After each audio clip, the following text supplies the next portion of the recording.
আসসালামু আলাইকুম এভরিওয়ান। আজকে একটা পাক্কি বিরিয়ানির রেসিপি নিয়ে চলে আসলাম। এখানে আমি একটা হাঁড়িতে নিয়ে নিচ্ছি 2 কেজি মাংস। এখন আমি আদা রসুন বাটা যা আছে মশলা, জয়ফল জয়ত্রী সব একসাথে দিয়ে দিয়েছি। আমি পেস্ট করে নিয়েছি পেঁয়াজ, কাঁচামরিচ আর আদা রসুন একসাথে পেস্ট করে, ধনিয়ার গুঁড়া, শুকনো মরিচের গুঁড়া, লবণ, টক দই সব একসাথে আমি ব্লেন্ড করে নিয়েছিলাম। এখন দিয়ে দিচ্ছি একটু তেল। তেল দিয়ে একটু আমি আধা ঘন্টার মতো মেখে নিব। এই তো আমি মেখে নিচ্ছি। মেখে আমি রেস্টে রেখে দিব আধা ঘন্টা। এই তো রেখে দিয়েছি।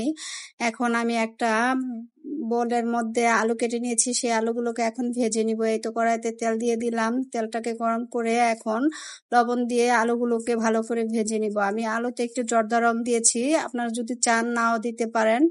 এই তো আমার মাংস আধা ঘন্টা হয়ে গেছে। এখন আমি গোটা মশলা দিয়ে এখন আরেকটু তেল দিয়ে এখন আমি বসিয়ে দিয়েছি।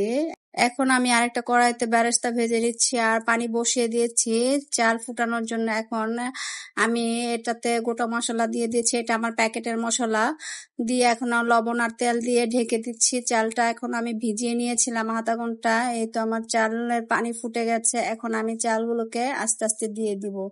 এই তো আমার চাল দেয়া হয়ে যাচ্ছে, মোটামুটি সব দিয়ে দিয়েছি। এখন চাল ফুটে যাচ্ছে। এই তো আমার চাল ফুটে গেছে। এখন আমি নামিয়ে নিব সবগুলো নিয়ে। এই যে এখন আমি পাতিলে দিয়ে দিচ্ছি পানি ঝরিয়ে ঝরিয়ে। আর মাংসটা তো আগেই রান্না করে নিয়েছিলাম। এই তো রেডি করে নিয়েছি আমার পাক্কি বিরিয়ানি। সবগুলো দিয়ে আমি আলু দিয়ে সুন্দর করে কোট করে নিচ্ছি এক এক করে।